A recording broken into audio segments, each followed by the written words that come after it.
Bueno, les comentaba que vamos a trabajar esto sobre nociones de la docencia en ambientes virtuales y que, bueno, para iniciar es importante compartirles cuál es el objetivo de esta presentación. Bueno, es importante que nosotros como docentes reconozcamos la importancia de contar con una estrategia de comunicación educativa a fin de que propiciemos espacios de diálogo afectivos entre los actores del aprendizaje y la docencia en ambientes virtuales.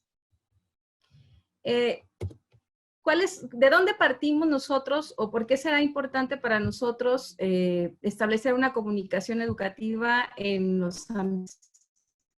Esa comunicación de estudiantes y docentes y de estos entre sí constituye uno de los elementos clave en todo el proceso de aprendizaje. Si bien es cierto, nosotros como docentes, como profesores presenciales, pues hacemos nuestra práctica de manera cotidiana, utilizando el diálogo, utilizando la expresión verbal. Sin embargo, en los ambientes virtuales, la comunicación escrita se vuelve el medio y se vuelve la parte sustancial y elemental para poder entender y comprender todo lo que implica el proceso. Por ahí tengo unas manos levantadas. Déjenme ver si alguien, hay algunas preguntas que, bueno, creo que hay alguna duda, no sé si quieran hacerla.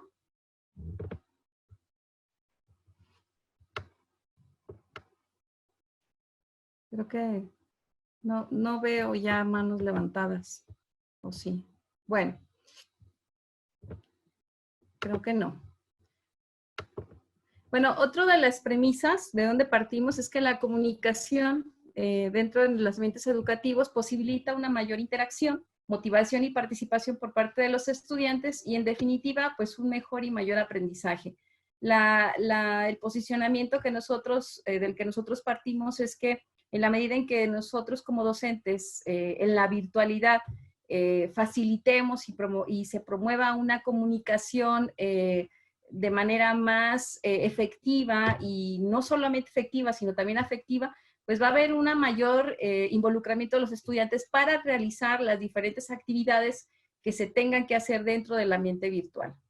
Aquí también es importante que dentro de los espacios virtuales pues incorporemos soportes que van más allá de una comunicación escrita. Regularmente utilizamos correos electrónicos para trabajar con nuestros estudiantes o para dirigirnos a ellos, o utilizamos también algunos mensajes vía chat o vía redes sociales, pero también es importante que dentro de estos soportes tecnológicos también nos hagamos uso o llevemos actividades como el uso de videos, el uso de audios, videoconferencias, que nos ayuden en un momento dado a mejorar o a facilitar la comunicación e interacción entre todos los participantes de un grupo.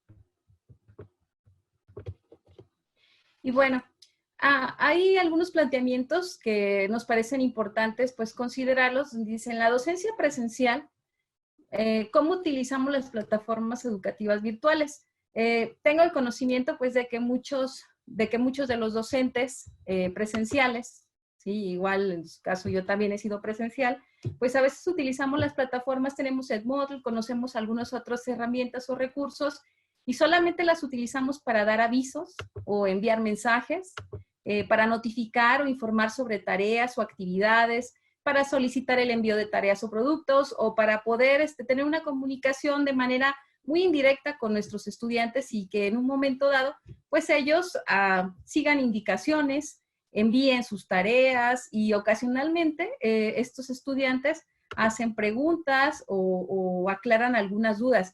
Muy pocas veces la comunicación se vuelve bidireccional, regularmente es unidireccional en estos espacios, no hay una reciprocidad de la información y que bueno, realmente o comúnmente es así como nosotros utilizamos las plataformas educativas virtuales cuando nuestras clases son totalmente presenciales. ¿sí? Entonces, la utilizamos como un apoyo, como un recurso. Sin embargo, en la actualidad o en estos momentos, pues las plataformas educativas serán el medio o serán nos permitirán llegar a la mediación de nuestra propuesta educativa, de nuestra planeación que ya tenemos durante el semestre y poder, en este caso, desarrollar las competencias que se espera lograr en nuestros estudiantes durante el semestre.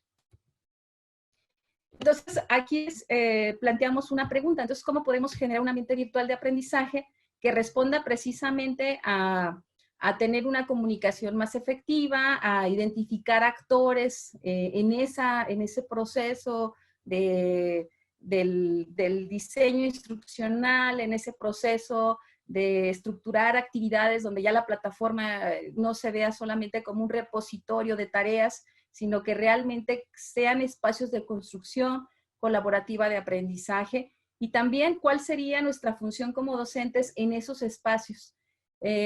Sí, tengo dos participantes que levantan la mano. A ver.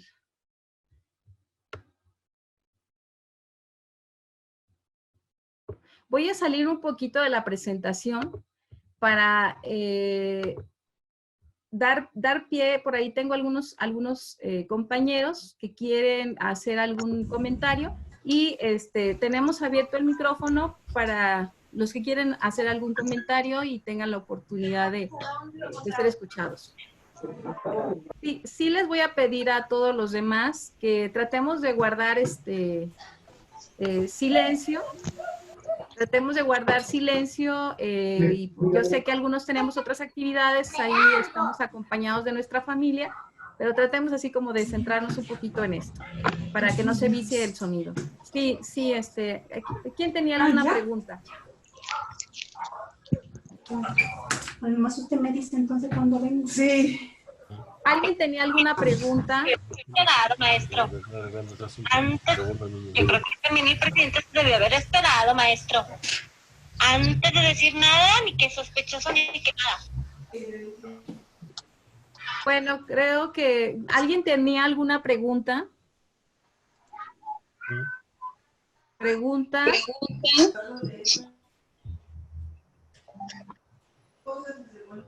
Bueno, vamos a continuar con la presentación.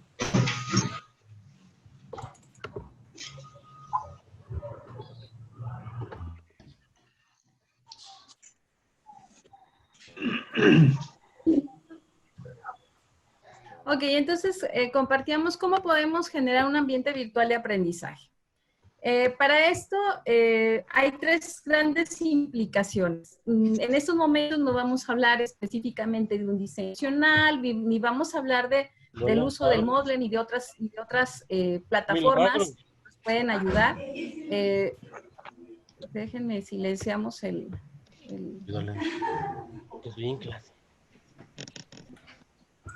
Déjenme ver. ¿Qué hizo? ¿Qué hicieron? Llevaron el trapo con más agüita. Ya les llevé el trapeador. Los niños, ¿verdad?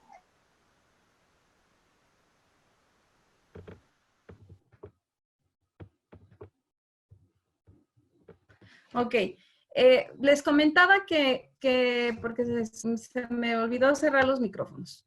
Les comentaba que tenemos tres implicaciones en este asunto del diseño de un ambiente virtual de aprendizaje, o qué tendríamos nosotros que considerar. Uno sería identificar y propiciar estrategias de comunicación educativa en los ambientes virtuales. Un segundo elemento importante sería definir los actores del aprendizaje, y todos estos tendrán que girar en torno a lo que yo quiero implementar o cómo lo quiero implementar en ese espacio virtual, sea Moodle, sea Blackboard, sea cualquier plataforma en el que ustedes estén depositando sus cursos. Y este último apartado, que es cumplir la docencia en ambientes virtuales. Y entonces nos vamos con el primer punto. Nos vamos con el primer punto que tiene que ver precisamente con las estrategias de comunicación educativa. Y la interacción en el ambiente virtual son procesos fundamentales, ¿sí? hay dos elementos que si yo envío un mensaje a los estudiantes y el mensaje no es recibido por el estudiante, pues ahí se termina y ahí se corta la comunicación con el estudiante, ahí se corta el proceso. Y otro elemento es la interacción.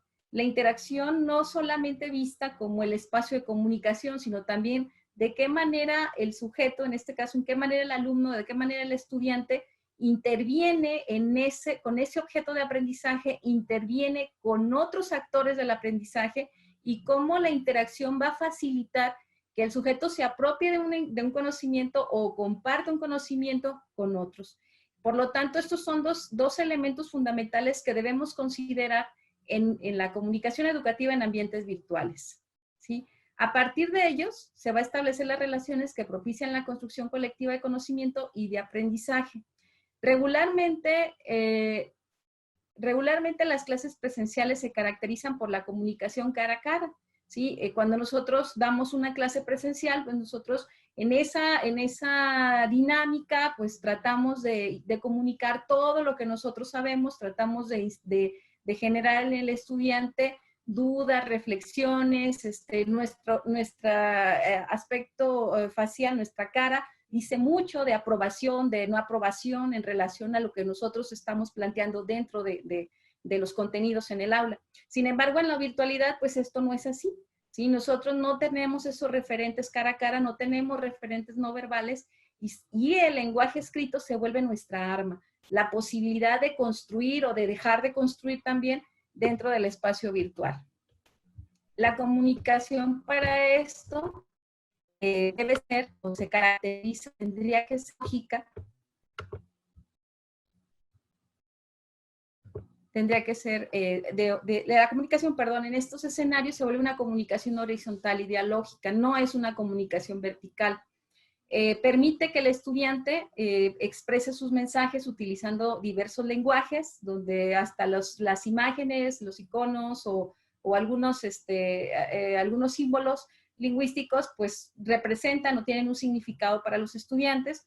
Esto fortalece la educación personalizada y los procesos emocionales y afectivos que se viven en cualquier relación educativa.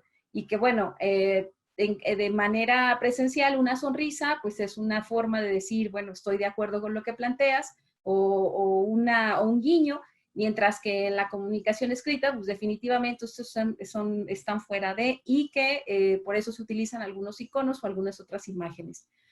Propicia la actividad grupal y la construcción social del conocimiento, ¿sí? Cuando nosotros nos comunicamos de forma horizontal y donde damos esta respuesta o esa reciprocidad, pues permite que los grupos construyan, cooperen, establecen diálogos de comunicación y códigos de comunicación a fin de lograr el objetivo esperado. Los diversos lenguajes, no solamente el audio, el escrito, lo visual, sino también puede ser combinación de audio-visual, visual-escrito, audio-escrito-visual, están presentes en las nuevas tecnologías. Estudiantes, ustedes los conocen, los escuchan, saben que muchos están tejidos en las redes sociales, y en ese tejido ellos están escuchando, están hablando, están chateando, están viendo imágenes y tienen una interacción con estos tres elementos, visual, auditivo y escrito. También la comunicación horizontal y dialógica personaliza los mensajes y respuestas, se hace uso del saludo y la despedida. Es muy importante que en este tipo de comunicación nos dirijamos con el estudiante por su nombre. Si es que no sabemos su nombre, pues por lo menos el buenos días, saludos, y también despedirnos de él son palabras importantes que deben de estar dentro de esta comunicación. Y bueno, como ya les comentaba, la palabra escrita es la principal herramienta de comunicación.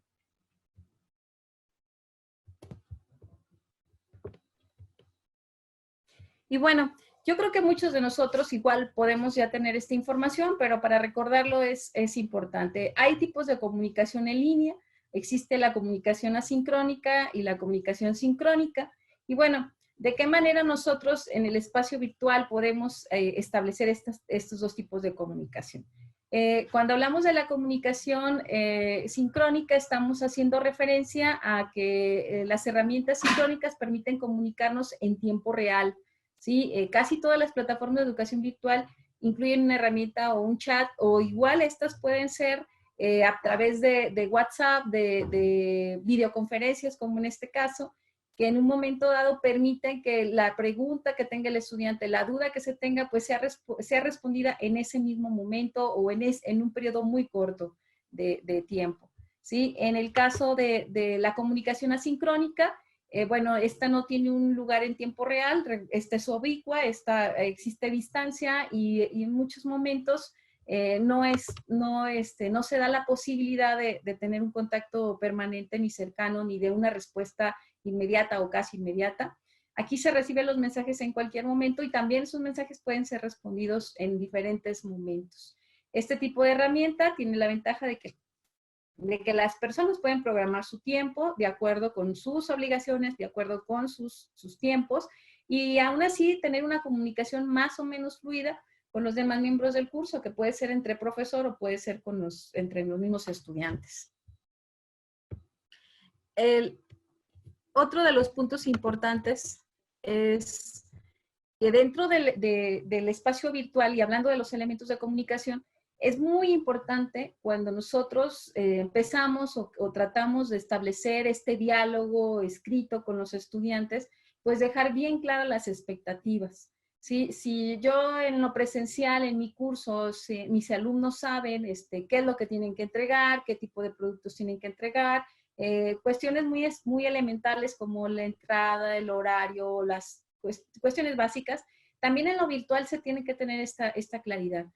Tenemos que señalar cómo tienen que participar nuestros estudiantes, si solamente un envío de tarea o si ese envío de tarea implica que hagan una revisión de los productos de los demás o implica que participen en foros donde haya una discusión y que por lo menos haya 2, 3 comentarios o visitas a los comentarios de otros y que retroalimenten las tareas o los productos de otros, pues eso se tiene que explicar.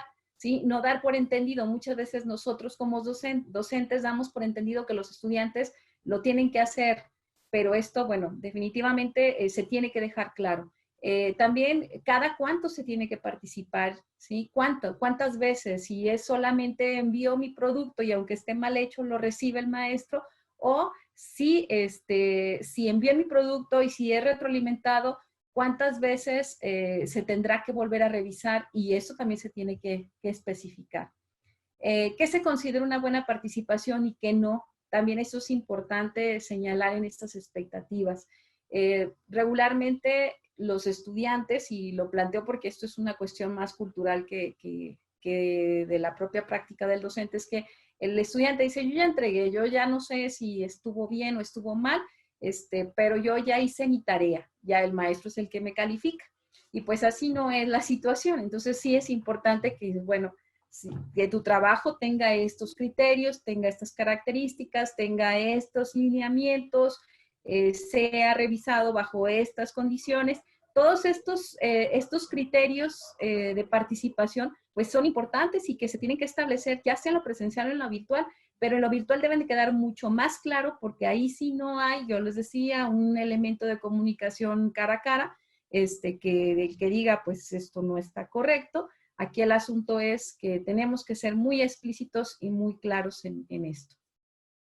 Y bueno, todos estos aspectos, dejar esto muy claro, pues ayuda a disminuir la ansiedad en el estudiante porque él sabe hasta dónde tiene que llegar y qué es lo que tiene que hacer.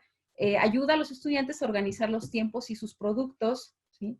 Genera espacios y procesos de autogestión, ¿sí? Esto es un elemento importantísimo en la educación virtual. El estudiante aprende a organizar sus tiempos, aprende a dedicar los tiempos para los productos y también a resolver a veces sus problemas de aprendizaje.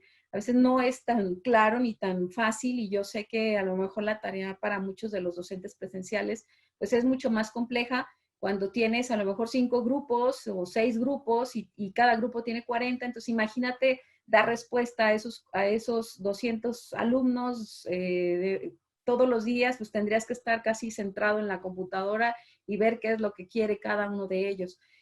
Muchos de los estudiantes en la virtualidad, y les planteo la experiencia en la virtualidad, es que ellos aprenden a resolver los problemas por sí solos, se vuelven autogestivos en el aprendizaje. Ellos mismos buscan información. Sabemos que en las instrucciones hay algunas sugerencias, pero a veces esas sugerencias son insuficientes, entonces ellos acuden o recurren a otros medios. Y esto también les permite dar a conocer, y dar a conocer en ambos lados, ¿no? A veces no dejarnos llevar porque está bien y porque ya me cansé, sino que aquí el asunto es dar a conocer los criterios para evaluar, para la evaluación y para su cumplimiento, ¿sí? Que el producto realmente cumpla lo que se espera de él, ¿no? Y bueno, antes de irme a la retroalimentación, sí me gustaría que hiciéramos un poquito interactivo esto y que voy a abrir los micrófonos para ver duda o algo que quieran compartir. 76 espacio.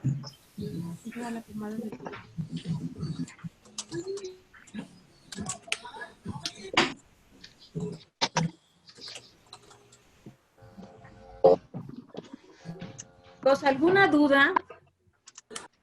Videollamada. Es el momento de compartir. Si alguno de ustedes Yo no tengo dudas. ¿Alguna duda hasta este momento? Duda, ¿no?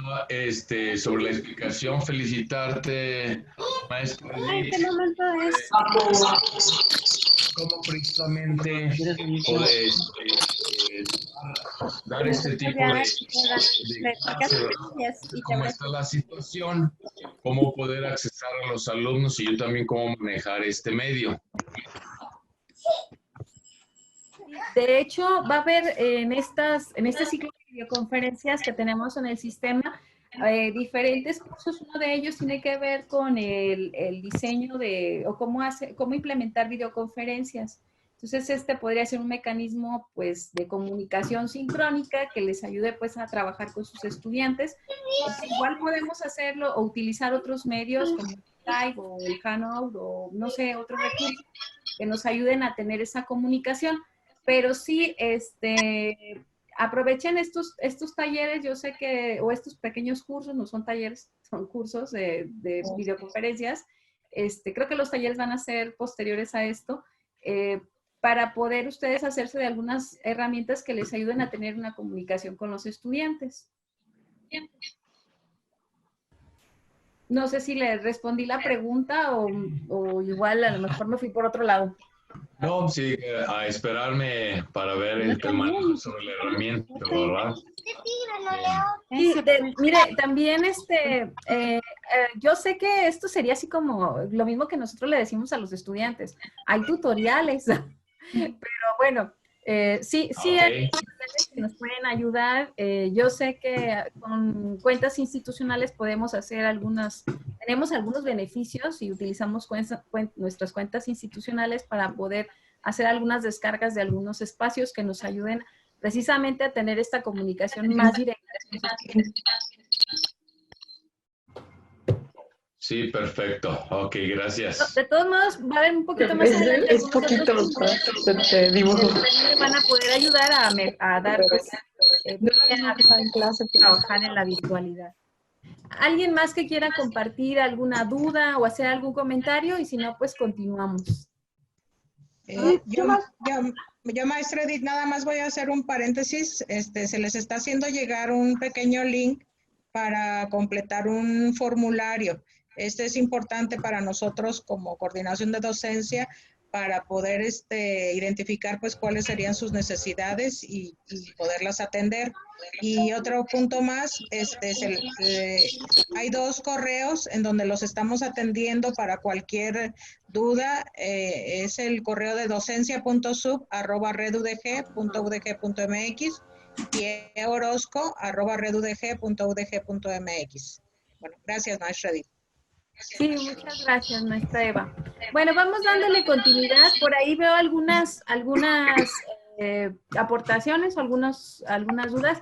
Les voy a dar al final mi correo electrónico y me daría mucho gusto si me mandan su correo o me mandan por ahí un mensaje y yo les envío la presentación, sin ningún problema.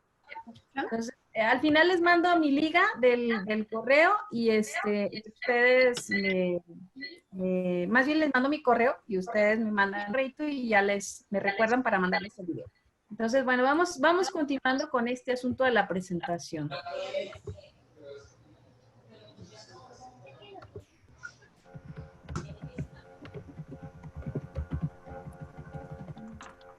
Silencio todos. Ok, ya quedamos todos en silencio.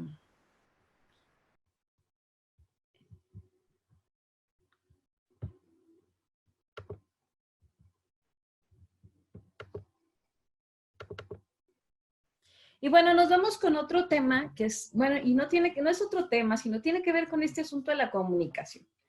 Si bien es cierto, bueno, la manera en cómo nosotros diseñamos las instrucciones en lo escrito, ¿sí? Ya hablamos de este lenguaje escrito y la importancia del lenguaje escrito en el ambiente virtual, pues otro elemento muy importante es la retroalimentación, ¿sí? Una vez que nosotros ya mandamos la instrucción al estudiante y decimos, bueno, esto es lo que se espera que tú hagas y así es como quiero que tú participes y estos son los criterios de evaluación, pues eso queda muy claro. Es decir, pues al final de cuentas este asunto de los criterios de evaluación pues ya lo hacemos en la presencialidad. Sabemos que pues no podemos evaluar así de acuerdo a criterios subjetivos, sino tenemos que consensar. Pero aquí el asunto de la retroalimentación en lo virtual se vuelve muy importante. ¿Por qué? La retroalimentación al final es una estrategia de comunicación para el aprendizaje. Es la principal ayuda para que el estudiante logre los objetivos de aprendizaje. ¿Sí? El estudiante puede enviar un producto, pero no sabe si está bien o si está mal, o qué le faltó, o qué necesitó mejorar, o de qué manera puede utilizar esta información. La retroalimentación motiva al estudiante a que tome la mejor alternativa y a que tome mejores decisiones. ¿Sí? Si el trabajo, el producto o la forma de comunicación, ya sea a lo mejor en un foro, una participación, implica que esto también se tenga que valorar, pues el estudiante dirá, pues tengo que hacer un trabajo pues de mayor calidad o tengo que hacer un comentario pues con mayor profundidad, etc. También la retroalimentación ofrece información sobre el desempeño del estudiante en una actividad académica. ¿Sí? A veces decimos, son estudiantes, pensemos en estudiantes de educación superior, pensamos que el estudiante pues ya sabe y damos por entendido que él ya tiene el conocimiento de lo que se espera de su actividad. Sin embargo, sí es importante que nosotros como docentes pues seamos como el ojo crítico de sus productos.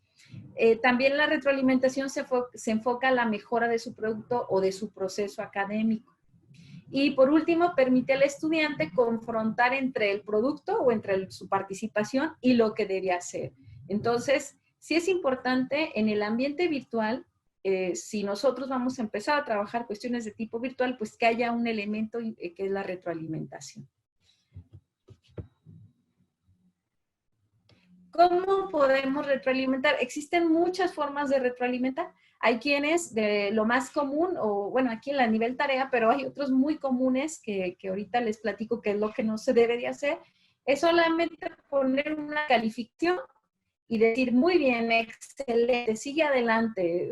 Son respuestas que a lo mejor al estudiante lo motivan. Sin embargo, pues nosotros lo que tenemos que pensar es que esa retroalimentación precisamente tiene un toque relacionado al proceso de aprendizaje. Es importante que ese excelente señales o en qué sí está bien. Si es muy bien, pues ¿por qué le dices que está muy bien? ¿En función de qué criterios o en función de qué elementos? Entonces, hay 4 maneras, de acuerdo, algunos autores mencionan que hay un nivel que se llama o está centrado en la tarea. Esta es la más común y está dirigida a un producto concreto, a su rendimiento y al cumplimiento del objetivo. Cuando decimos cumpliste el objetivo que se esperaba, y entonces tú en esa retroalimentación le dices al estudiante, pues tu trabajo cumple con el objetivo que se esperaba, cumpliste tal, incluiste los elementos que se relacionan con tal. Todo esto pues está centrado a la tarea o no integraste tal característica de tal producto o de tal actividad o X. En el nivel proceso, Este sería otra forma de retroalimentación.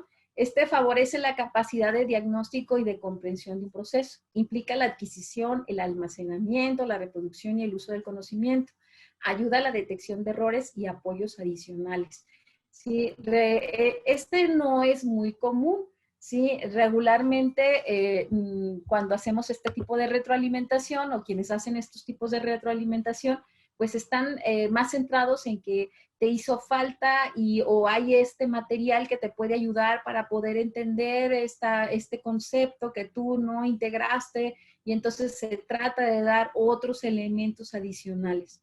En el nivel de autorregulación, que esa sería otra forma de retroalimentación, habla que aquí se entra mucho al espacio de reflexión y de actuación o de intervenciones educativas específicas del profesor para que el alumno progrese en el dominio de ciertas competencias. Aquí lo más común es que, mira, estos son los criterios para la evaluación, estos eran los puntos que debías concretar, qué es lo que crees tú que te hizo falta, qué más pudieras agregarle, a partir de esto, qué otros aspectos pudiera enriquecer tu producto, etc. Entonces, es una forma de retroalimentación donde invitas al estudiante a que se autorregule, a que él mismo identifique qué aspectos son de mejora o qué elementos tiene para mejorar. Y otra forma es a nivel personal. Este está muy dirigido al esfuerzo, al compromiso, a los propios sentimientos de eficacia en relación al aprendizaje y a las estrategias que usa para comprender las tareas. Este es común también con los profesores, pero a veces se queda solamente en la parte del esfuerzo y el compromiso. A veces la retroalimentación se escribe, se observa que hiciste un gran esfuerzo en cumplir con el propósito, el objetivo o el propósito de la actividad, ¿sí? Sin embargo, te hizo falta tal. Hizo un gran esfuerzo, eso es una valoración que lo hacemos y donde decimos, sí, lo lograste avanzar, pero te hacen falta otras situaciones. Cualquiera de estas formas de retroalimentación son muy válidas, solamente hay que, o se puede hacer una combinación de estas diferentes formas, solamente sí hay que considerarlas que pues algunas nos interesan más, que claro, que no nada más el apapache si le vas muy bien, sino también plantear hacia dónde tendrías que mejorar, y también esto va a depender del tipo de producto, porque hay productos donde, por ejemplo, pedirle a un estudiante que haga un resumen o que recupere ideas principales de un texto, pues los alumnos van a recuperar, los 50 alumnos que tenemos van a recuperar las ideas principales del texto y van a seguir siendo las mismas ideas principales. Habrá algunos que no recuperen esas ideas o habrá algunos que complementen con otras aportaciones, y bueno, ahí utilizaremos otro tipo de retroalimentación, pero regularmente cuando se pide un producto que tiene que ver precisamente con una lectura, con un proceso cognitivo muy específico, pues la retroalimentación tendrá que estar a lo mejor muy centrada a la tarea, ¿sí? No tanto al esfuerzo para cumplir esa tarea.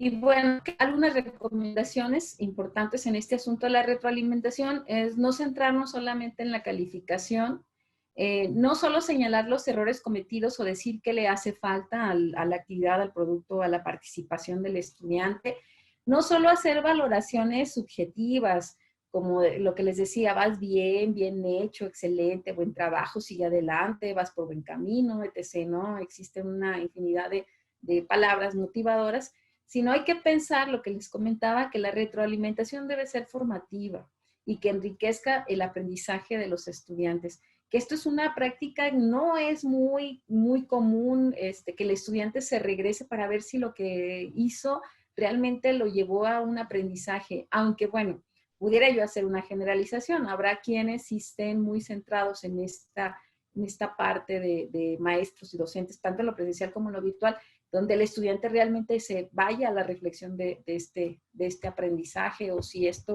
realmente es aplicable para su vida laboral futura o para sus otras materias si estamos en preparatoria, ¿no? bueno, nos vamos con el siguiente punto, que tiene que ver con definir los actores de aprendizaje.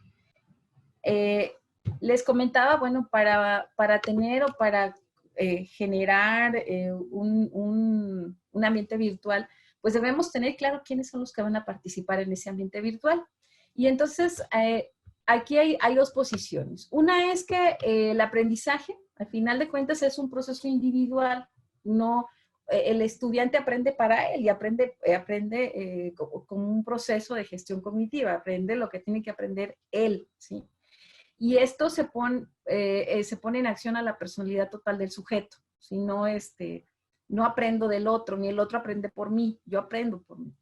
También es un proceso, se debe de entender que el aprendizaje, y más en la virtualidad, se entiende como un proceso social donde se interactúa con otros sujetos, con el maestro, con alumnos, con el contexto, con el campo laboral, pero no solamente se queda ahí, también interactúa con los contenidos, con el que escribió el libro, porque no es lo mismo, o con el que esté escribiendo un artículo, la nota, la información, con una imagen. Todo esta representación simbólica que se tiene en los mensajes, en las imágenes, en el discurso escrito, ¿sí? Pues es una forma de interacción, es una forma de relacionarse con los demás, y que en el ambiente virtual pues se vuelve, ya les decía, nuestra arma, la escritura, ¿sí? La palabra escrita o la imagen también.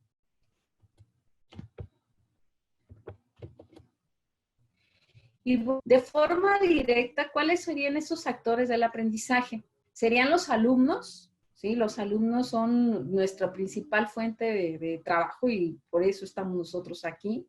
El profesor, nosotros somos actores también principales en este aprendizaje. El contenido, ¿sí? De qué tipo de contenido, hablando a lo mejor de manera clásica, si es un contenido declarativo, procedimental, valoral, etc. El tipo de actividades de aprendizaje. Las actividades también se vuelven el medio, es un elemento muy importante en el ambiente virtual. ¿Qué es lo que se va a ofrecer para que el estudiante realmente vaya desarrollando esas competencias o vaya logrando ese aprendizaje que esperamos? Y de forma indirecta está el diseño instruccional, ¿sí? Depende la visión, el modelo, la estructura que nosotros le vayamos a dar a nuestra forma de cómo vamos a concebir la enseñanza en la virtualidad, ¿sí?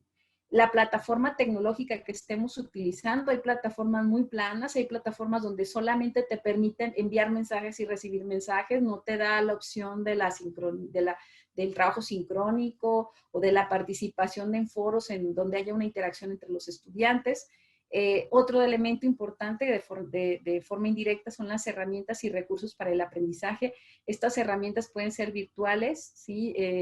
Con muchas plataformas, no plataformas, más bien desde software educativos, simuladores, o también algunas herramientas tecnológicas que nos ayudan a trabajar de manera colaborativa. Todos estos son medios para el logro de los aprendizajes y son actores esenciales dentro de un ambiente virtual, y que en un momento dado, pues nosotros como docentes, que nos está tocando en este momento, a partir de todas estas situaciones, dar respuesta al seguimiento de nuestros estudiantes, pues tenemos que identificar todos estos elementos y cómo estos elementos van a intervenir o están interviniendo en el diseño, o cómo vamos a diseñar nuestros cursos virtuales. Voy a hacer una pausa otra vez, porque sí me gustaría saber y conocer qué es lo que ustedes, hasta este momento, qué es lo que ustedes piensan de todo esto que estamos planteando. Yo sé que no es algo sencillo, es algo complejo. Ya cuando hablamos de los actores, ya estamos hablando de situaciones pues que van mucho más, a veces están más allá de las. Por ejemplo, hay quienes, hay escuelas, hay centros donde ya tienen el instalado y ya tenemos cuenta, pero hay otros espacios donde nosotros tenemos que crear espacios de blogs o desde, no sé, plataformas de Blackboard o algo parecido, pero tendremos que hacer algo. No sé si alguno de ustedes tenga algún comentario o quiera compartirnos algo.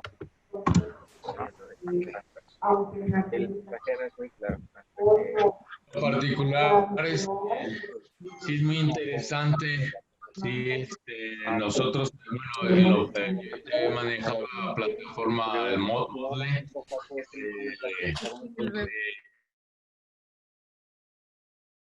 los educandos y a uno mismo, ¿verdad? Esto es lo que llevamos en la mañana hoy. Este tipo de medios, ¿verdad? Para ir 64, ser mejor. 36. Eso es ahorita en la mañana. El problema adecuadamente, ¿verdad? Que tenemos que llegar como un buen objetivo. Sí, adelante, doctor. Muchas gracias. Oye, puedo hacer aquí nada más un paréntesis. Yo sé que todos estamos en espacios no privados, estamos con otros. A mí sí me gustaría, ahorita tenemos activados el micrófono, si tú no quieres participar, sí les pediría que bloqueen su micrófono con una línea diagonal. Ustedes pueden silenciarlo. ¿Sí? Los invito a que silenciamos nuestro micrófono si es que no queremos hacer algún comentario para no viciar el sonido. ¿Les parece? Dime que sí. Hola. Hola. Hace rato las dejé. ¿Sí estaban bien? Creo que no es para nosotros el comentario. ¿Alguien quiere hacer algún comentario? Hola. Hola. ¿Alguna duda, algún comentario al respecto? Yo quiero comentar. Sí, adelante, maestro. El caso de este tipo de cursos, para el momento que nos está tocando vivir, probablemente muchos de nosotros pensemos que tomando un curso de este tipo nos va a llevar a una solución inmediata. Yo quiero comentar que este tipo de conocimiento conlleva una serie de actividades, de trabajo, de precisar muchas cosas. Algo muy importante que hizo referencia, maestra, era tener bien claro el objetivo que buscamos despertar en los estudiantes, acotar. Porque si no acotamos, podemos aventar actividad y el muchacho siempre va a estar desorientado. A lo mejor este curso también podría servir de alguna manera para algún docente para bloquear. Simplemente, yo te doy la instrucción, no me interesa saber, ya te retroalimenté y ahí te va la calificación. Yo estoy consciente de que eso no debe ser. Sin embargo, para todo eso tenemos que estar trabajando, armar nuestras guías de estudio, plantear las evidencias, cómo queremos las evidencias, si realmente va a corresponder con la competencia que buscamos. Y a eso sumarle el otro detalle. Yo me declaro ignorante en este conocimiento virtual y llevo años tratando de comprender. Me ha resultado, y cada que doy un curso de este tipo, encuentro logros. Veo que si aprendí algo, veo que si estoy cambiando y además empiezo a identificar las utilidades de este tipo de tecnologías. Gracias. Muchas gracias, maestro Ángel. Pues sí, de hecho es realidad. Les platico un poco mi experiencia. Yo tengo 14 años trabajando en el sistema, antes Innova, ahora Sistema Universidad Virtual, y nos seguimos preparando y seguimos todavía con muchos conflictos para poder transitar de una cultura y de una manera de pensar, no nada más de nosotros como profesores, sino también de los estudiantes y también de nosotros, pues. Entonces sí es complicado, no es una tarea sencilla ser docente virtual, no es algo que cualquiera pudiéramos decir, pues si yo doy clases presenciales, pues yo las mismas actividades que las tengo en lo presencial, lo paso a mi curso de Moodle. De hecho, así me tocó vivir una experiencia donde me pidió un compañero que si le ayudaba a pasar su curso de filosofía a la plataforma de Moodle, y él quería seguir haciendo las mismas actividades, que era leer el capítulo del libro tal y entregar un ensayo, y esa era su manera de usar la plataforma.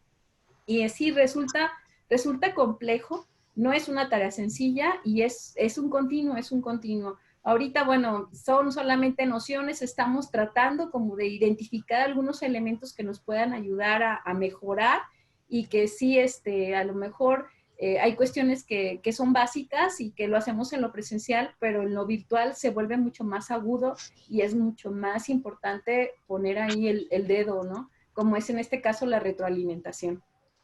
¿Sí? Por ahí hay algunos comentarios que nos plantea, por ejemplo, Enrique nos dice que cuándo vamos a ofrecer el curso en la plataforma del Zoom, cómo se opera el Zoom. Creo que por ahí hay algunos cursos que se tienen, hay una videoconferencia también que tiene que ver con las plataformas. Yo creo que lo invito pues a que revise el catálogo de las videoconferencias. Hay otros compañeros, Luis dice que cómo se puede retroalimentar a 250 alumnos. Yo le decía que era algo muy complicado, ¿sí? Que eso sí es una tarea, son tareas titánicas. Yo creo que aquí algo que nos comentó hace rato el maestro y que, bueno, en su momento lo planteé es que tengamos muy claros los objetivos y hagamos que la actividad del estudiante sea autoevaluable, ¿sí? A fin de que sea lo mínimo de carga, porque sí, imaginemos plantear actividades para 250 y luego evaluarles, revisarles, no nada más retroalimentar, revisar los 250 productos y si nosotros decimos, que nos hagan un resumen, que me hagan un ensayo, ya los veré leyendo ensayos de 15 cuartillas o de 20 para 250, pues ya casi la Biblia, ¿no? Entonces sí es algo muy complicado. Entonces no hagamos tareas que sean muy elaboradas, no elaboradas de muchas hojas para que el estudiante tenga mucho que hacer, no, más bien hay que procurar hacer actividades que realmente tengan un sentido y un significado para el estudiante y puede ser desde hacer una reflexión en torno a o por ahí de trabajar algunos esquemas, algunas actividades mucho más precisas que donde no sea tan complicado hacer revisión. Porque sí, la verdad es que nos pasa, ¿no? Que les enviamos para que nos hagan, les mandamos el capítulo del libro y decimos, léete el capítulo porque vamos a tener 15 días de vacaciones, entre comillas, y háganme un resumen y dices, bueno, ¿y ahora cómo voy a evaluar 30 cuartillas por alumno? Y dices, pues no, es algo muy complicado. Por ahí hay otros compañeros que nos platican. Maximina dice que somos migrantes digitales, es un reto interesante, la disposición y la práctica nos darán... vaya para abajo! Solamente sí. Luis dice sobre tu pregunta de cómo retroalimentar 250, puedes usar la coevaluación y hay actividades que se pueden hacer. Muchas gracias, maestra Karina. Por ahí dicen otros compañeros, dice, creo que el secreto para no cargarnos tanto con las revisiones está en el diseño instruccional, así es. Y bueno, utilizar plataformas como Turnitin, pero bueno, todo depende de la actividad y todo depende del producto, que es lo que nosotros queremos. Ahí hay otros compañeros, déjenme ver, los últimos comentarios.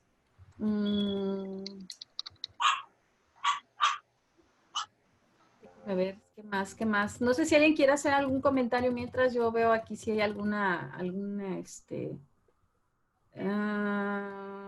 dice el doctor Villanueva, dice que es una experiencia muy grata trabajar en línea, solo que creo que hay centros universitarios que no le abonan recursos a la estrategia tecnológica. Pues yo creo que el asunto de la tecnología no está centrada no es exclusiva de los centros, sino también hay cuestiones que nosotros podemos explorar e integrarlos, no necesariamente. Bueno, vamos a continuar con la presentación. Todavía nos queda un poquito de tiempo. Y bueno, vamos. Déjenme, cierro los micrófonos. Ya lo encontré. Déjame lo escaneo. ¿Es para acá o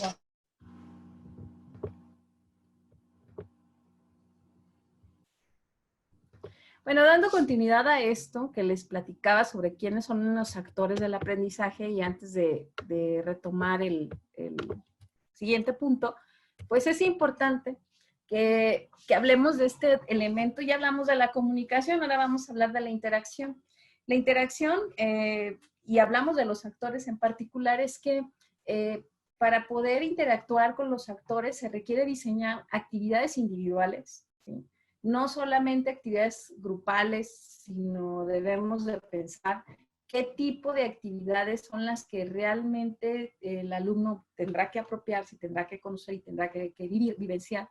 Y entonces para esto, visualizar contenidos interactivos puede ser una de las opciones, elaboración de tareas, de trabajos, ya decíamos ensayos, esquemas, mapas, etc. Hacer investigaciones o documentar, sí, también es importante como parte de una actividad individual, o hacer análisis de casos o solución de problemas. Esas son algunas alternativas de actividades individuales donde el alumno interactúa con el contenido, interactúa con los problemas, interactúa con los autores que escribieron un trabajo y que ahora pues tenemos que comprenderlo, o interactúa también con la tecnología al hacer búsqueda de información, seleccionar información, clasificarla y hacer un documento donde presente resultados de su investigación. Y bueno, dentro de las actividades grupales, que también son muy importantes en el ambiente virtual, bueno, son los foros de discusión o debates. Regularmente en todas las plataformas educativas existen esos espacios de chats, de foros. Hay profesores que no apuestan a esto, y les planteo desde lo virtual, también hay profesores que dicen, no, foros no, ¿para qué? Es pérdida de tiempo. La verdad es que yo soy parte de la idea que el sujeto aprende en colaboración y el sujeto aprende con otros, no aprende en lo individual. Habrá información que sí sea necesario que el estudiante se apropie de él desde el acercamiento hacia el material, pero el aprendizaje se da en colaboración, ¿sí? Las charlas interactivas, los chats y trabajar proyectos colaborativos. Hay algunas plataformas, algunas herramientas de la web que ayudan a trabajar de forma colaborativa, desde algo muy simple como hacer un Prezi, ¿sí? O los mentados IMAP Tools, donde se pueda trabajar en colaboración, o igual las herramientas de Google, por ahí hasta el Google Drive, ahí tú escribes un documento en Drive y entonces todos colaboran, hacen un hipertexto, entonces construyen un documento en colaboración, ¿sí? Entonces, sí es importante que consideremos, dependiendo del objetivo, para qué queremos esta actividad, cuál es el sentido de esta actividad, entonces es importante que consideremos pues si vamos a hacer actividades grupales o actividades individuales. Si yo, desde mi punto de vista, si yo tengo 250 alumnos, pues claro que las actividades grupales pues me van a resolver algunas cuestiones de sacarle el mayor provecho al recurso tecnológico y a la herramienta tecnológica para que el conocimiento que se adquiera pues realmente sea integral de todos estos 250 estudiantes, y no revisar producto por producto y entonces revisar 250 productos. Entonces sería una de las alternativas. Y bueno, un momento, y yo por ahí veo a algunos compañeros que estuvieron en la videoconferencia anterior, hablaban de este asunto del diseño instruccional. Esto solamente se los voy a platicar, porque ya ustedes en su momento, si están interesados en estos micro talleres que va a dar el SUB, pues ustedes pueden inscribirse a alguno de ellos y les puede ayudar a diseñar este curso. El diseño instruccional también es un medio, es el medio que va a permitir al estudiante poder adquirir el aprendizaje, pero también va a permitirle al docente organizar y planear cada una de las etapas o cada uno de los momentos para el diseño propio de la actividad. Y entonces, el diseño instruccional es un proceso a través del cual se crea un ambiente de aprendizaje, así como los materiales necesarios con el objetivo de ayudar al alumno a desarrollar la capacidad necesaria para lograr ciertas tareas. Hay muchos modelos, ¿sí? Hay más de 10 modelos de diseños instruccionales. Solamente les voy a platicar dos. Este modelo se llama ADI, así como su sigla lo dicen al costado de esta escalera. Este modelo es uno de los primeros modelos y los diseñadores instruccionales lo quieren, pero lo odian al mismo tiempo. Dicen que sí les parece pues muy adecuado, pero al mismo tiempo ya es algo obsoleto. Sin embargo, es un modelo muy fácil para el manejo del proceso. Y entonces empezamos con la primera, que es el análisis. En ese análisis el diseñador dice, bueno, ¿qué es lo que quiero enseñar? ¿Qué es lo que quiero que el alumno aprenda? ¿Sí? ¿A quiénes voy a enseñar? ¿Quiénes son mis estudiantes? Mis estudiantes son alumnos de preparatoria de 15 años, pues ellos tienen pues un acercamiento a la tecnología así. Mis alumnos son del 7º, 8º semestre del CUSEA, pues entonces o de una carrera en específico del CUSEA, entonces yo tengo que diseñar actividades para jóvenes de 19, 20, 21 años. Y entonces hay una diferencia, pues aunque pareciera que es lo mismo, pues definitivamente no. Sí, a lo mejor el estudiante de la preparatoria del primer semestre, a lo mejor posiblemente tenga computadora en casa, posiblemente. Pero puede ser que el estudiante de educación superior pues tenga otros recursos y otras herramientas. Y también, ¿qué recursos voy a utilizar? ¿Sí? Si voy a utilizar audios, videos, si voy a utilizar espacios abiertos, videos abiertos. Eso es bien importante cuando ustedes identifiquen, porque a veces utilizamos recursos que no son de acceso abierto, ¿sí? Que nosotros con nuestras cuentas institucionales podemos acceder, pero cuando ya le decimos al estudiante que acceda, pues ahí ya se le complicó porque ahí ya no lo puede consultar. Otro de los puntos importantes, o otro de las fases es el diseño. Hay que hacer un bosquejo de cómo alcanzar las metas instruccionales, qué es lo que quiero hacer. Este asunto de las metas instruccionales tiene que ver cómo voy a diseñar, cómo voy a estructurar, si mi diseño va a estar en función del propósito de la actividad, de la instrucción de la actividad, del cómo evaluar, qué recursos utilizar. Son elementos que pudiéramos pensar que en lo virtual son muy exclusivos, pero no es así. También cuando hacemos clases presenciales, cuando hacen su planeación didáctica o su secuencia didáctica, dicen, bueno, ¿qué actividades? Paso 1, paso 2, ¿con qué recursos, qué materiales, qué tal? Entonces, hagamos un similar a esto y es muy parecido. Sin embargo, la cuestión aquí es que el apoyo visual, el apoyo de la escritura, del diseño, de la consigna, de la instrucción, pues debe ser muy clara. Entonces sí tenemos que bosquejar cómo vamos a alcanzar esa meta, cómo vamos a desarrollar ese aprendizaje en el estudiante a partir de una guía de acciones que nos ayuden al logro de ese aprendizaje. En el desarrollo, bueno, se elaboran planes de la lección y los materiales a emplear, ¿sí? Es muy sencillo. En la implementación se divulga eficiente y efectivamente la instrucción, ya es cuando se pone en la práctica, ya se envía al estudiante, pues aquí va tu guía con tus actividades que tienes que diseñar y cómo van a ser evaluadas, qué materiales vas a utilizar, cómo van a ser los recursos, cómo va a ser tu producto, dónde lo tienes que subir, dónde lo tienes que depositar esta actividad, cómo lo vas a retroalimentar y cómo lo vamos a valorar, ¿no? Y por último, aquí se evalúa la efectividad y la eficiencia de la instrucción.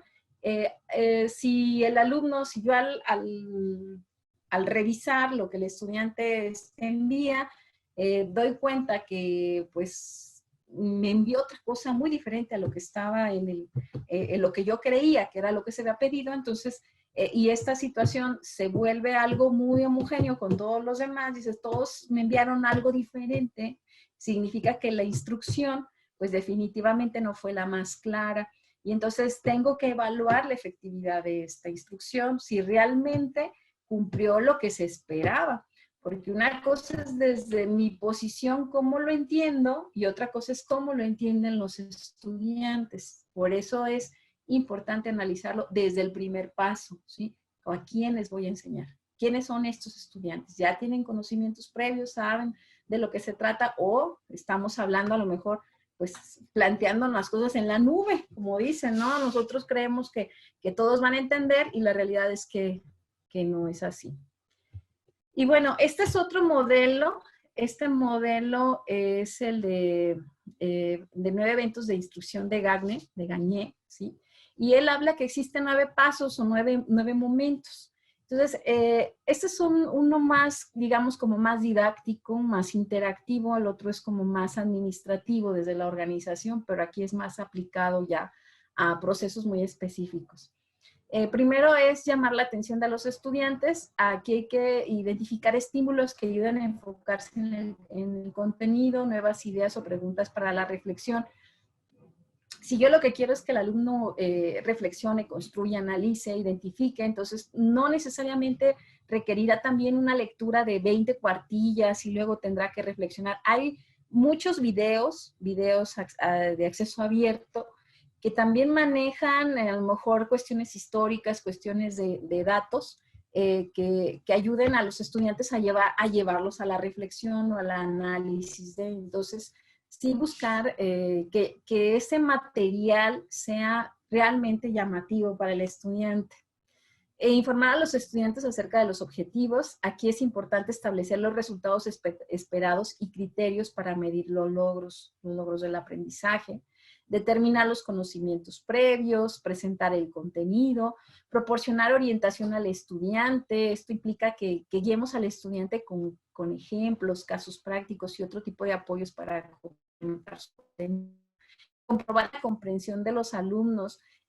A veces, dentro de muchas actividades que nosotros pudiéramos plantear en la virtualidad, es que lean una lectura o que vean un caso y esto no está reforzado ni lo puede demostrar ni lo puede practicar. Entonces aquí hay que pensar que toda la actividad o todas las actividades o la mayoría de las actividades que nosotros le planteemos al estudiante sean aplicables, porque si no se pierde el sentido y se pierde el significado del conocimiento. Proporcionar realimentación, en este caso, bueno, la retroalimentación, evaluar el desempeño, ¿sí? Y la retención y transferencia del conocimiento. Utilizar, aquí es importante, estrategias de retención de contenidos, como puede ser lo clásico, hacer resúmenes, hacer mapas, hacer esquemas, organizar, al final de cuentas organizar el pensamiento, organizar las ideas y estructurarlas en un esquema que ayude al estudiante a darse cuenta de todas estas, digamos, todos estos conceptos, estas ideas que surgen del conocimiento, del contenido que abordaron. Y bueno, algo muy importante en este asunto de los actores es cómo se genera la mediación entre estos actores en un ambiente virtual. A veces también es algo que nosotros olvidamos como docentes, digo, desde lo presencial y lo virtual, es que yo y el alumno, y en la virtualidad también pensamos que somos yo, en este caso yo docente y ustedes alumnos. Es importante que pensar entre quienes aprenden, ¿no? Que no nada más somos maestro y alumnos, sino también son alumnos. Y también el maestro aprende de los alumnos, ¿sí? Entre estudiantes y docentes, ¿sí? También existe esa mediación. El estudiante puede ser un mediador para el docente y el docente es un mediador, en este caso, para el estudiante.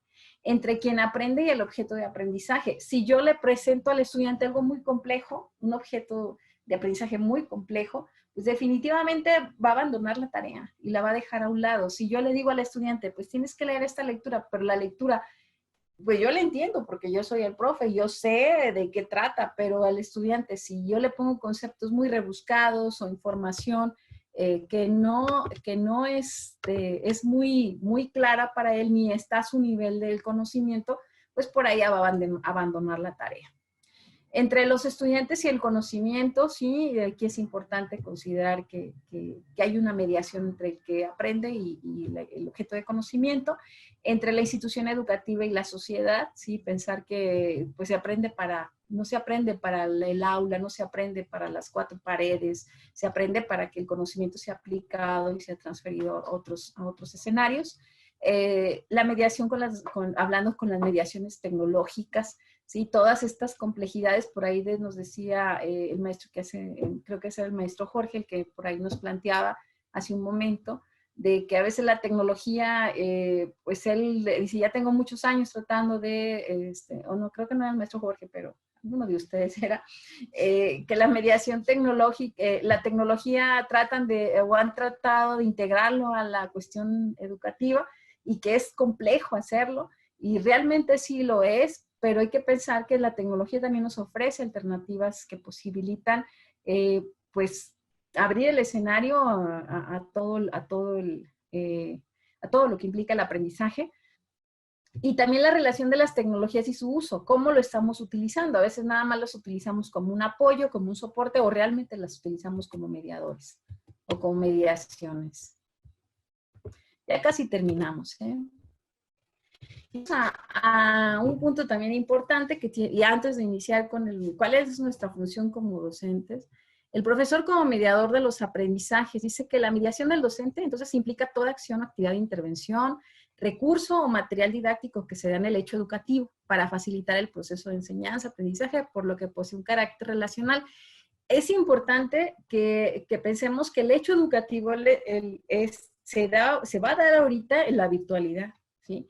Lo mismo que yo hago en la presencialidad, ¿sí? En el momento en el que yo me paro frente al grupo y comienzo a hablar y comienzo a dar una instrucción o comienzo a dar mi cátedra, ese acto educativo lo estoy planteando ahora, lo tengo que plantear, ¿sí? De manera diferente en el ámbito virtual. Entonces, ¿cómo lo tengo que hacer? Aquí es importante que nosotros identifiquemos cuál va a ser esta relación de este proceso entre qué voy a enseñar y cómo van a aprender mis estudiantes para poder ser mediadores de ese proceso. Y entonces aquí intervienen procesamientos didácticos de la información para hacerla aprendible. Hay que identificar que desde cómo estoy planteando la pregunta, de qué manera estoy ofreciendo una lectura, de qué manera estoy ofreciendo un video o un audio, ¿sí? Esto realmente va a ser o va a permitir que el estudiante aprenda de ello. Entonces sí es necesario que tengamos claridad en esto. Aquí es importante que nosotros visualicemos cómo vamos a tratar los contenidos, el tratamiento de los contenidos y las formas de expresión en la relación comunicativa que se realice para la selección, combinación de los medios, de los formatos, a fin de andamiar el aprendizaje presencial y a distancia, ¿sí? ¿Por qué digo esto? Porque nosotros no somos docentes, o en este caso, pues la mayoría de los que estamos participando en este espacio, en esta videoconferencia, pues no son docentes virtuales, son docentes presenciales. Entonces, ustedes ya conocen a sus estudiantes, ustedes ya tienen información previa sobre quiénes son estos estudiantes y ya saben de manera muy general, pues, hacia dónde va a ir cada uno de ellos. Posiblemente ya en la virtualidad, pues el estudiante muestre otro tipo de actitud, muestre otro tipo de comportamiento hacia el conocimiento y en consecuencia lo que se espera es que la virtualidad ayude a los estudiantes y nos ayude a nosotros a potenciar el aprendizaje utilizando el medio tecnológico, ¿sí? Y que, bueno, tenemos el referente presencial. Ahora hay que transitar todo este conocimiento que tenemos sobre nuestros estudiantes a cómo lo vamos a hacer en la virtualidad o qué le vamos a pedir en la virtualidad al estudiante. Y bueno, nos vamos con el tercer tema que tiene que ver con cumplir la docencia en ambientes virtuales. Ya lo decía y lo reitero, y algunos de ustedes también creo que lo han pensado, pues no es algo sencillo. Sí, la docencia virtual no es algo sencillo. Ahorita estamos enfrentándonos a esto, a que ahora hay que transitar nuestros cursos presenciales a cursos virtuales, y entonces, ¿cómo le vamos a hacer? En es importante nosotros, lo primero que tenemos que hacer es romper resistencias y decir, bueno, sí, esta es una tendencia, este es un nuevo paradigma, esta es una nueva forma de acercar al alumno al conocimiento y de aceptar una realidad, que al final nosotros estamos aquí por los estudiantes. Y entonces, pues tengo que hacer mi mayor esfuerzo como docente para poder dar respuesta al aprendizaje de los estudiantes. Y entonces debemos crear comunidades virtuales de aprendizaje. Y aquí el rol del docente es fundamental.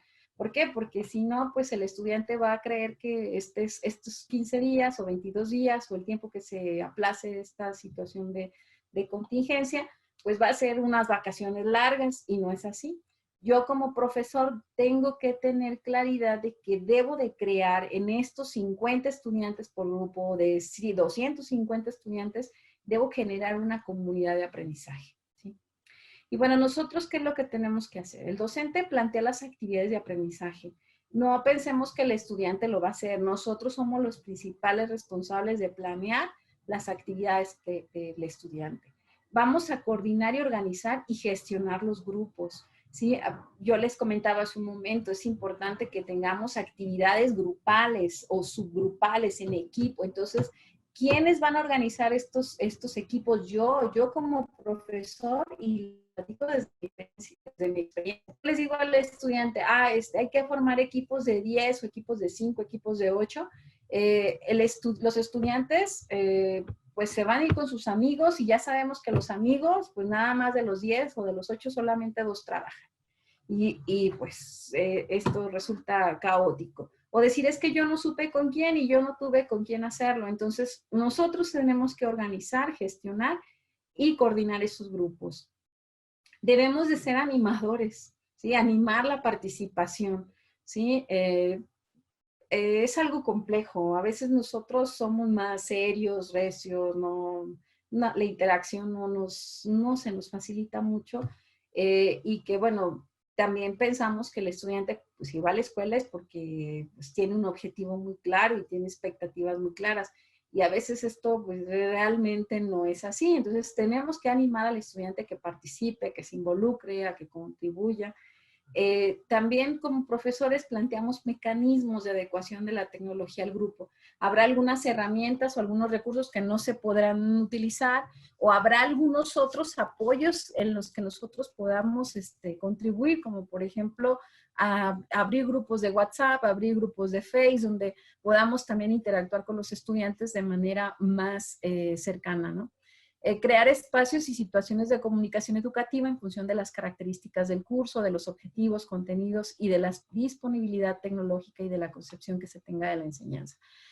Si desde mi posición yo digo, bueno, yo creo que mi curso está lleno de contenidos conceptuales, puede ser que yo doy materias o cursos que tengan que ver con la historia, entonces lo que yo voy a hacer o voy a trabajar más de forma tradicional, donde voy a poner al estudiante a leer, a compartir, a dialogar, a argumentar, y solamente se quede hasta ahí. O habrá cursos que tengan que ver más con cuestiones matemáticas, de ciencias, de exploración, donde se requiere otro tipo de interactividad y de interacción, entonces pues tendremos que buscar actividades y también disposiciones tecnológicas que nos ayuden a trabajar más con simuladores o con algunos ejercicios que el estudiante pues pueda ahí mejorar o pueda relacionar con el objeto de conocimiento o con la materia. Y bueno, las funciones docentes en el ambiente virtual, pues estas serían algunas. Las más importantes desde mi punto de vista, que es acompañar al estudiante y facilitar el aprendizaje. Entonces nosotros ya no somos transmisores, desde la virtualidad ya no somos transmisores de conocimientos. Nuestra cátedra, digámosle así, está en el acompañamiento a los estudiantes y facilitarles que el estudiante aprenda.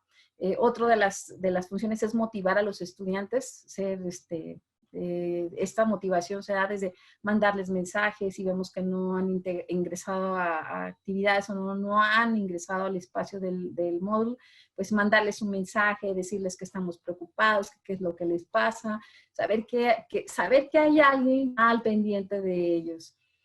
Dinamizar al grupo a través de actividades y trabajos. Esto también es muy importante. No solamente, ya les decía yo hace un momento, actividades planas donde envía un producto. No, hay que hacerlo dinámico, hay que hacerlo interactivo, donde el estudiante a partir de procesos de coevaluación, de autoevaluación, se dé cuenta de ciertos avances.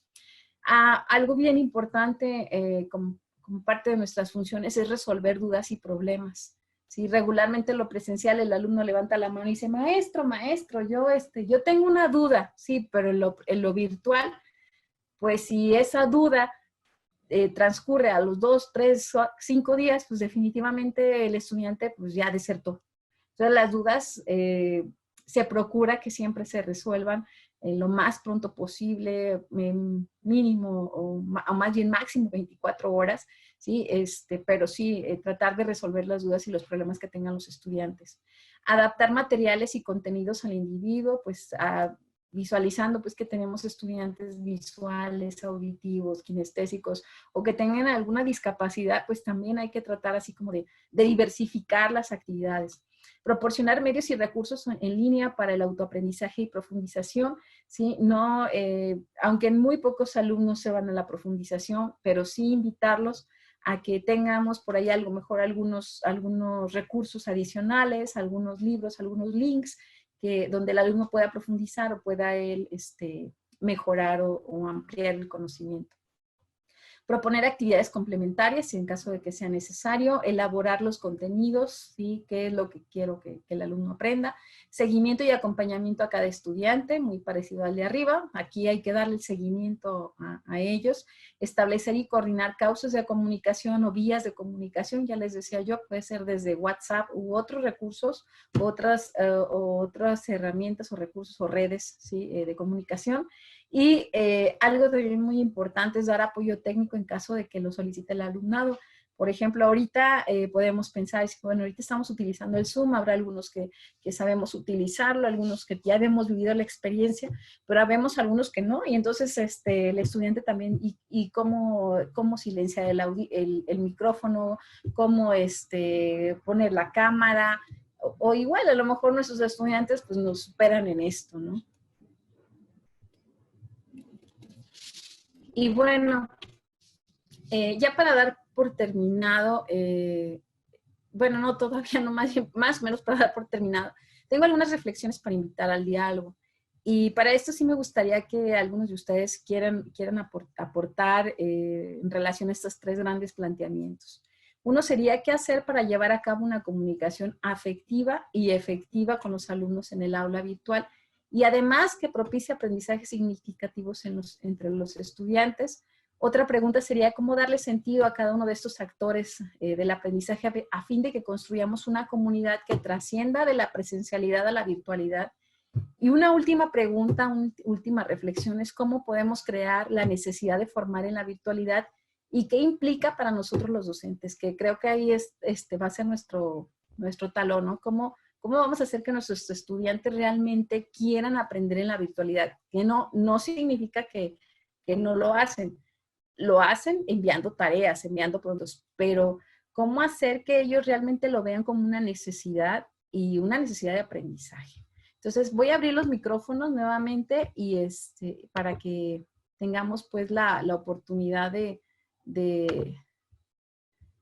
déjenme nada más, pongo las 3 preguntas y la pongo en pausa.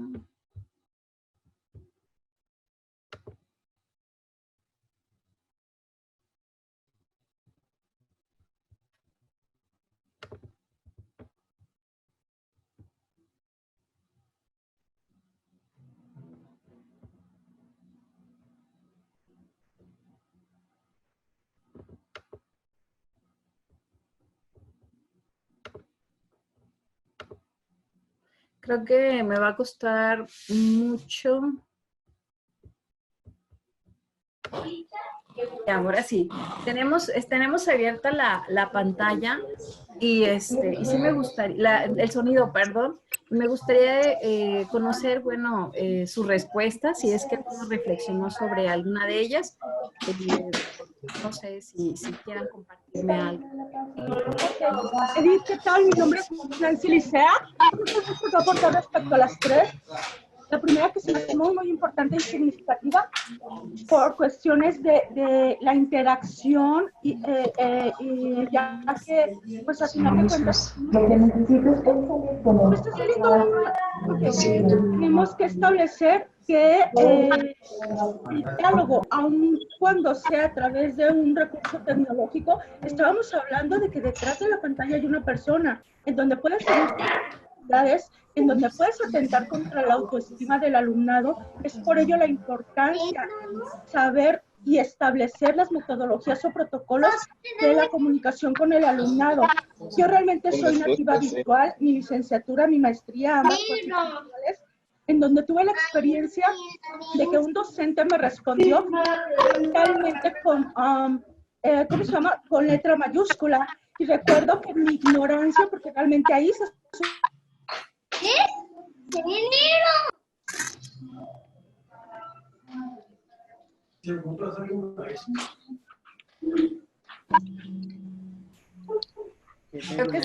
Creo que se te apagó el micrófono, ¿eh? Listo, ya se encendió.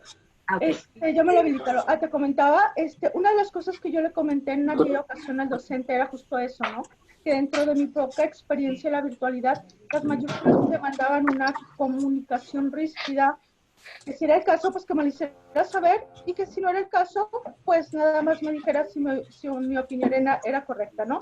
Yo como alumna, me queda claro, a nivel licenciatura, me sentía un poco atemorizada en la realidad porque la persona perdió toda comunicación conmigo en todo lo que fue el curso. Me queda claro que me evaluó al final, porque curiosamente con mi producto original integraba todas las actividades que a lo largo del curso se pretendían desarrollar. Pero a lo que voy es esto, de que al final de cuentas no tenemos que perder de vista que independientemente que estamos formando a partir de un recurso tecnológico, atrás de esta pantalla hay un ser humano, el cual puede ser agredido o mal atendido en función a tu respuesta. Por lo que la invitación sería justo eso, ¿no? A ser sensibles, a ser conscientes, a ser puntuales en nuestras retroalimentaciones. Una de las estrategias que yo en lo general utilizo es partir de las fortalezas encontradas en los productos, porque no hay que perder de cuenta que el que está en proceso de formación es el alumno, no nosotros.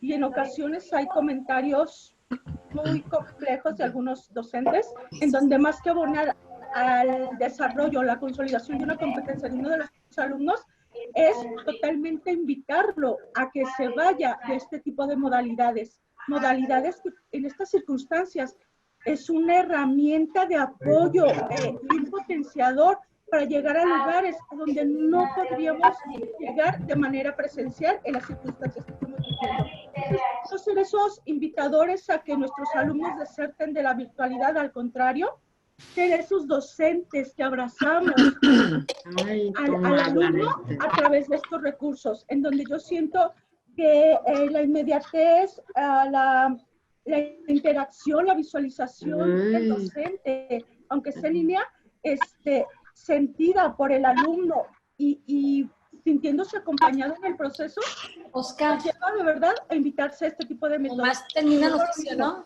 En lo particular, al haber tomado mi licenciatura y mi maestría en estos medios, me ha dado la oportunidad de identificar, si bien es cierto, grandes fortalezas, también es cierto grandes áreas de oportunidad que en ocasiones como docentes tenemos, ya que en ocasiones consideramos que el alumno ya debe de saber, porque por algo está en este medio. Vuelvo a la premisa básica, el alumno es el que va a aprender, no es una persona ya que tiene desarrolladas las competencias, por ende tenemos que validar que al momento de trabajar con el diseño instruccional tengamos todos los recursos necesarios para garantizar que el alumno va a poder desarrollar un proyecto o un producto. Y por decir algo súper sencillo, revisa este video y haz un mapa conceptual o haz un mapa mental. Tú sabes si el alumno sabe tan siquiera lo que es un mapa mental o un mapa conceptual, no te preocupes, ponle una liga, ponle un tutorial y ponle esa sugerencia. En caso de que no sepas, recurre a este apoyo y vas garantizando o validando que todos esos criterios evaluables dentro de tu producto van a estar sustentados por el respaldo de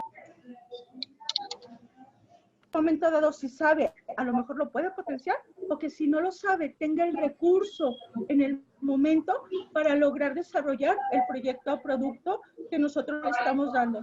En donde vuelvo a lo mismo, yo creo que la inmediatez, la cordialidad, la afectividad, la significación de conceptos, aún sean teóricos, nos va a llevar justamente a la apropiación del conocimiento y a la construcción, primero la deconstrucción y luego a la reconstrucción de nuevas competencias en nuestros alumnos. Muchas gracias, maestra. Le agradezco sus comentarios sobre cómo esta parte de la cuestión del acercamiento con el estudiante, la parte afectiva, como ya decíamos, de la comunicación, pues es un elemento también esencial. Y coincide también la maestra Maximina, ¿sí? Si no me equivoco, por ahí habla de que es importante para esta comunicación efectiva la cuestión de los valores y las actitudes, tanto por parte de los profesores como de los propios estudiantes, ¿eh? También no hay que olvidar que el estudiante también cumple un rol y esta comunicación efectiva también la tenemos que orientar hacia ellos, ¿no? Ellos hacia nosotros y nosotros hacia ellos, y más en estos momentos también donde pues sería mal decirlo, pero sí tendríamos que considerar con estas cuestiones de que se viven también en la universidad y que en las últimas fechas pues también nos trajo en jaque algunos en las cuestiones de acoso y demás. Entonces sí que tanto esta parte del respeto, de la ética, del aceptar al otro y valorarlo, también va a implicar cuestiones donde pues se va a quedar ahí escrito el mensaje que estamos planteando al estudiante y cómo estamos retroalimentando al mismo. Entonces sí es algo complejo, es algo que no es sencillo. ¿Algo más que quieran algunos de ustedes compartir? Sí. Ya estamos... Sí, dígame, maestro.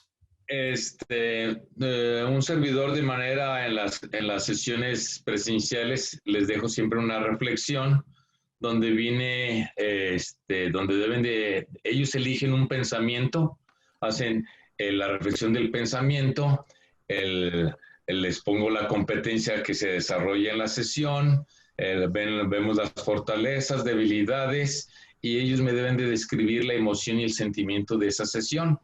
¿Sí? Entonces, en lo que corresponde a la pregunta, ¿qué hacer para llevar a cabo una comunicación afectiva y efectiva con los alumnos en el aula virtual? Yo sugiero que pudiese ser uno de los pensamientos que utilizo al inicio del semestre es ser hoy mejor que ayer, mañana mejor que hoy. Es uno de los propósitos de la vida, Constancio Vigil. Entonces, sobre ese pensamiento, ¿sí? Es decir, a ver, ¿qué te dice ese pensamiento? Y ya lo desarrolla y para mí es una de las maneras de manejar el aspecto afectivo, ¿verdad? Y que esté motivando también al educando para que sea cada vez más productivo, que esté más proactivo, ¿sí? Y vaya conociéndose así uno mismo. Entonces es la propuesta de que ya sea que en cada tema o en cada bloque que se vaya a estar viendo de manera virtual, que se inicie con un pensamiento. Es la propuesta. Así, bueno, esa sería una de las alternativas. Muchas gracias, maestro Alberto. ¿Alguien más que quiera, perdón, maestro Jorge, yo ya le ando cambiando el nombre. ¿Alguien más que quiera compartirnos algo en relación a estas reflexiones? ¿Cómo le podemos dar sentido a cada uno de estos actores?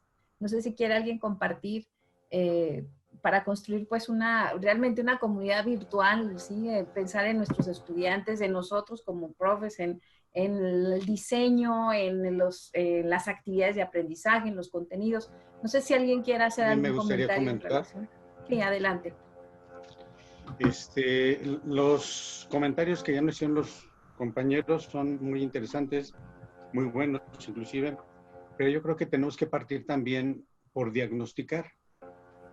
Al inicio del curso yo tendría que enterarme si son kinestésicos, auditivos, porque para allá yo tendría que fortalecer mi plan. Tendría que saber cuáles son sus estilos de aprendizaje, eso previo a arrancar el curso. Enseguida, yo tendría que checar si lo que yo ya diseñé como mi estrategia, como mi guía de estudio para ellos, que va a ser su orientación de cada tema, si realmente es claro y conciso en función de esa característica que ya identifiqué. Ahora sí, en torno a esto, yo tendría que llevar cuidado en todas las sesiones, como dijo el maestro Jorge, o con una idea, o con una motivación, pero siempre buscando que el alumno no se vaya así frío. Esto es, yo hablo y digo que esto sería la calidez en torno a la virtualidad. Considerando que, por ejemplo, cuando yo me enfrenté a esto de la virtualidad hace mucho tiempo, la primera sensación que tuve fue de alejamiento, de aislamiento y de frialdad. Entonces, ahorita, con los grupos que tengo, trato de guardar el límite. Sugería la maestra Edith que no digan, es que me acosó. No. Hay formas. El respeto, pero eso no quita de ninguna manera la afectividad, buscando la efectividad. Entonces, yo creo que sigo insistiendo. Todos estamos en un proceso. y no terminamos de aprender. Yo cada vez le veo más virtudes a esta parte tecnológica. Me agrada. Soy lento, pero bueno, tarde o temprano sí concreto lo que ofrece cada una de estas alternativas. Gracias. Muchas gracias, maestro Ángel. La verdad es que sus comentarios pues, nos ayudan también a ver pues desde la visión del docente y muchas desde el docente presencial. Y ciertamente, como usted lo menciona, muchas de estas acciones desde el diagnóstico, desde identificar estilos de aprendizaje, a diseñar un plan, pues no es algo nuevo, no es algo que tengamos que hacer ahorita, sino ya lo tenemos. Entonces, ahora, ¿cómo vamos a transitarlo a una plataforma, a un espacio virtual? Pero también esta parte de la motivación como un elemento afectivo, ¿no? Tratar de que el estudiante se sienta acompañado, de que el estudiante también se sienta como una persona más que está al otro lado de la pantalla y que no está solo ni está aislado, sino que de qué manera voy a hacer para que las actividades que tengo planeadas pues vayan dando respuesta no solamente a este estudiante, sino a todos los estudiantes, ¿no? Entonces, no sé, muchas gracias, maestro Ángel. ¿Alguien más que quiera compartirnos algo? Y si alguien quiere compartir, puede abrir su micrófono, está en la parte inferior izquierda, por ahí está un microfonito y hay una línea en rojo. Cuando ya está activado, aparece en verde y ya se ve hasta la señal del sonido, ¿sí? ¿Alguien más que quiera compartirnos algo de sus apreciaciones en relación a estas preguntas? Por ejemplo, la última pregunta decía cómo crear la necesidad de formarnos en la virtualidad, y lo planteó en 2 líneas. ¿Por qué? Porque nosotros también, aunque no estamos exentos ni nunca, no podemos decir nunca he tomado un curso virtual, yo creo que la mayoría hemos tomado cursos virtuales, por lo menos en los últimos 2-3 años hemos sido parte de ser estudiantes virtuales en alguno de nuestros cursos que hemos tomado de Profacá, de formación, no sé. Pero ahora me toca jugar el rol de diseñador y ahora me toca jugar el rol de dar el curso y ver de qué manera pues voy a hacerle para que mis estudiantes que también posiblemente, yo les mencionaba al inicio, han utilizado plataformas educativas, pero solamente para enviar productos. Ahora, ¿cómo le vamos a hacer para que exista esa interactividad? Entonces, ¿de qué manera vamos a crear esa necesidad, tanto en mí como en los estudiantes? Pienso, comparto la experiencia, ya es la tercera ocasión que me toca impartir el curso base, anteriormente curso 0, en la preparatoria número 8, y pienso que falta una gran cultura precisamente a esa necesidad. ¿Cómo hacerle? Pues desde el principio, no nada más para los alumnos en este caso que entran en el calendario A, debería de ser este curso, sino para todos, ¿verdad? Estoy hablando a nivel medio superior, donde involucremos más a los padres de familia de esta gran necesidad. Sí, se mencionaba que hasta los padres de familia los deberían o podían tener esta capacitación en el semestre base. Sin embargo, con el apoyo que a partir que fuese algo obligatorio aparte del examen del PINCE 2, en este caso para las preparatorias, que también sea obligatorio un curso al inicio de manera virtual. ¿Para qué? Para ir generando esa necesidad y lógico, uno poco a poco también involucrando en el proceso del plan clase, ¿verdad? También manejarlo dentro del plan clase. Pero si no lo manejamos con los alumnos desde manera obligatoria, por decir, la experiencia es que muchos alumnos sí los inscribieron, pero ni siquiera asistieron. Sabemos de la problemática que hay alumnos que no tienen ni siquiera en el internet, aunque en las escuelas hay las computadoras con el internet, pero hay algunos que no les interesaba para nada. Entonces, ¿qué debemos de hacer? Algo más obligatorio para que ir generando este proceso de cursos de manera virtual. Muchas gracias, maestro.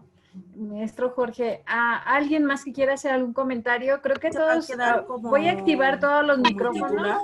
Él es en realidad el director.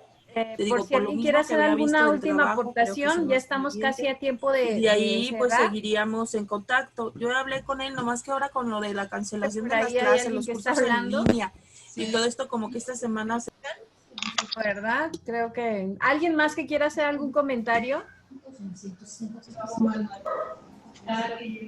Por ahí Gaby de la Prepa 8 quería compartirnos algo. No sé, Gaby, si nos quieres compartir.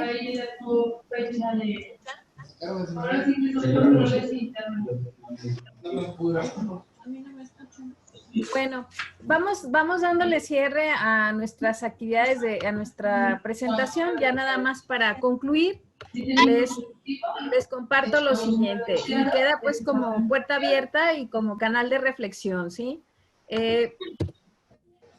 Como una consideración adicional, y lo dejo el micrófono abierto para que quieran hablar en relación. Dice que un curso virtual podría repetir el modelo tradicional de enseñanza, ¿sí? Si nosotros reproducimos lo mismo que hacíamos en lo presencial, lo queremos hacer en lo virtual, lo podemos hacer solamente usando un computador, ¿sí? Pasamos las actividades y se las pedimos al estudiante y entonces el estudiante nos envía su producto. Si el diseño de las actividades y el tipo de interacción que establece el profesor y los alumnos no promueve la crítica, el análisis, la síntesis, la contrastación ni la creatividad, no estaremos sacando provecho del potencial que nos brinda la tecnología. Yo con esto cierro esta videoconferencia.